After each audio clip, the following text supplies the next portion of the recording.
Hello friends, स्वागत है मेरे एक और नए ब्लॉग में। और बच्चे जा चुके हैं स्कूल और मैं यहाँ अपनी किचन की कर रही हूँ साफ़ सफाई। जो नाश्ता के बर्तन हैं वो मैं सारे सिंक में रख चुकी हूँ जूठे, और जो धुले हुए बर्तन हैं वो सारे स्टैंड में लगाऊंगी। और जब बच्चे चले जाते हैं तभी काम सही से निपटने में आता है, वरना बच्चे बर्तन ज़्यादा फैलाते हैं। और मेरे घर का तो ये हाल है कि ना तो चम्मच के स्टैंड में चम्मच रहती है और ना ही बर्तनों के स्टैंड में बर्तन रहते हैं। बच्चे जब चाहें तब निकाल निकाल कर हर एक बार में नया बर्तन लेते हैं।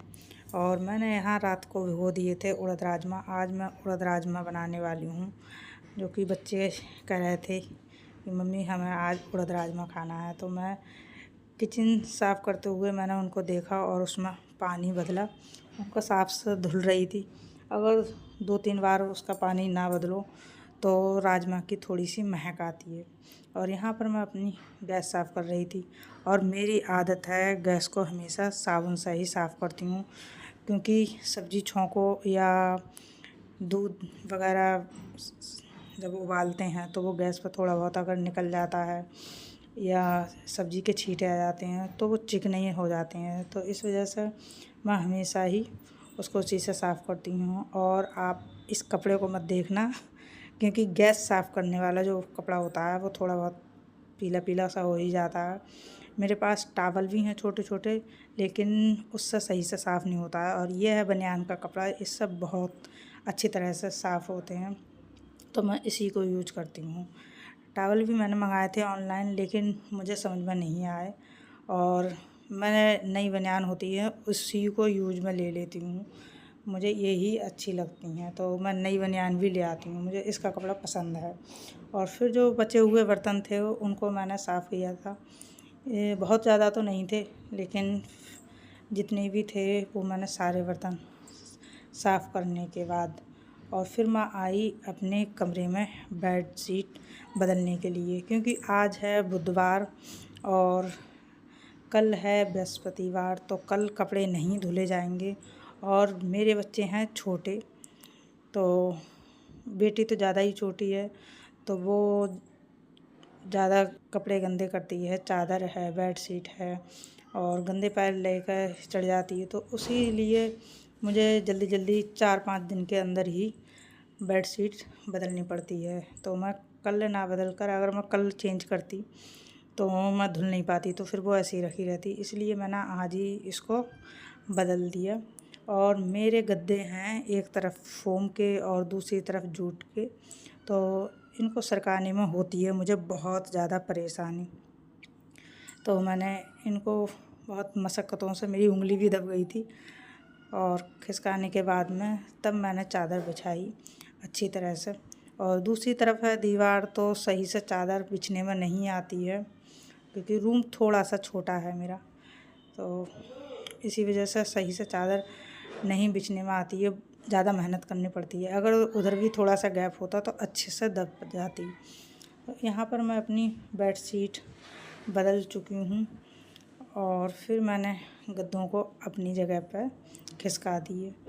और जब बेड शीट बदल जाती है तो बहुत अच्छा लगता है, साफ़ सफाई मालूम पड़ती है, वरना कितनी भी सफाई कर लो और मालूम नहीं पड़ती है। और फिर मैं यहाँ लिक्विड से ये जो फोम है और अपने बेड का जो सिरहाना है उसको साफ़ कर रही थी, क्योंकि धूल मिट्टी, मेरे यहाँ का जाल है बहुत ज़्यादा बड़ा, तो धूल मिट्टी ज़्यादा आती है। और आजकल तो वैसे ही आंधी, हर दूसरे दिन आंधी आती है, तो टीवी पर और बेड पर हर दूसरे दिन धूल छाई हुई सी रहती है।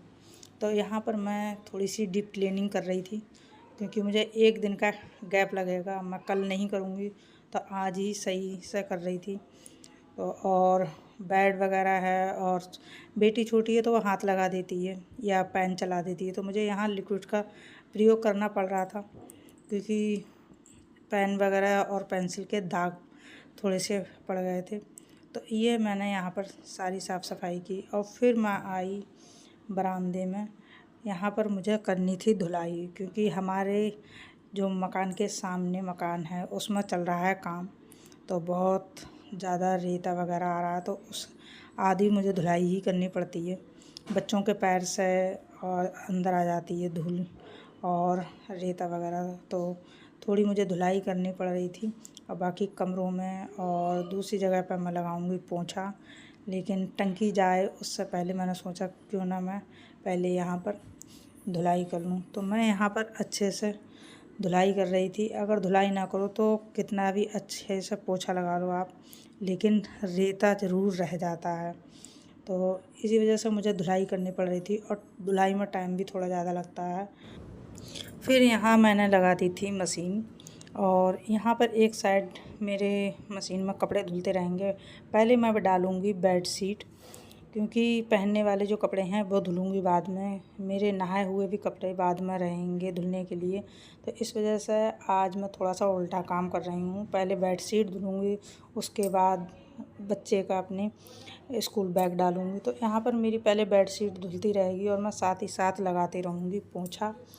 और मुझे हाथ से ही पोंछा लगाना अच्छा लगता है, क्योंकि मैं हर तरफ घुस कर पोंछा लगा सकती हूँ साफ़ तरीके से।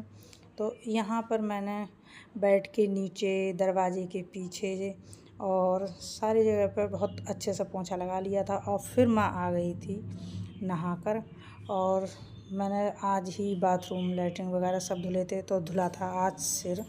और फिर मैं आ गई थी पूजा करने के लिए।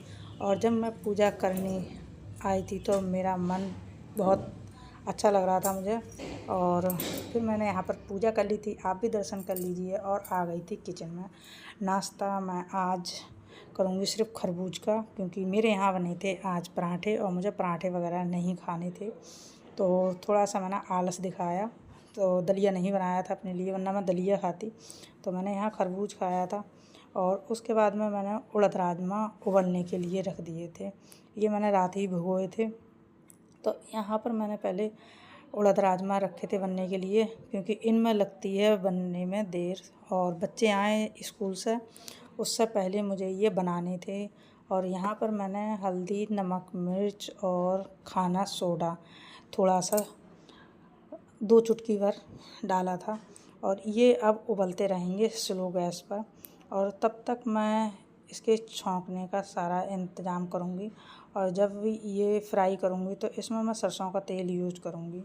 मेरे घर का पिरा हुआ सरसों का तेल है, तो बच्चे वगैरह, पतिदेव, सब लोग उसी को पसंद करते हैं। और मैंने यहाँ 1 चम्मच जीरा डाला है। और जब ये लाल हो जाएगा तब इसमें डालूँगी मिर्च, क्योंकि अगर साथ ही मिर्च डाल देती तो ये काली हो जाती और पूरे घर में हो जाता धआंस। तो इस वजह से मैंने इसको बाद में डाला था। और अब ये लाल हो चुकी है, तो अब मैंने इसमें डाला है बारीक कटा हुआ प्याज।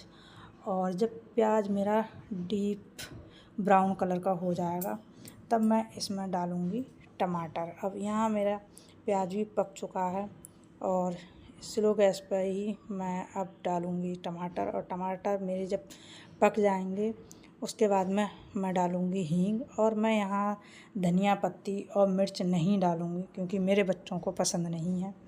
तो यहाँ मैं सिर्फ बच्चों के लिए बना रही हूँ, क्योंकि अभी मुझे भी खाना नहीं खाना है, और पतिदेव स्कूल गए हुए हैं तो वो भी नहीं खाएंगे, सिर्फ बच्चे खाएंगे। तो इसलिए मैंने इसमें धनिया पत्ती और हरी मिर्च नहीं डाली है। बच्चों के लिए तीखा ज़्यादा पसंद नहीं है। तो मैंने यहाँ पर ये उड़द राजमा बनाकर तैयार कर दिए हैं। आपको मेरे ब्लॉग में साथ ही साथ रेसिपी भी मिल गई है उड़द राजमा की। और ब्लॉग कैसा लगा हो तो आप मुझे कमेंट कर ज़रूर बताना। मिलते हैं नेक्स्ट ब्लॉग में। Okay, bye.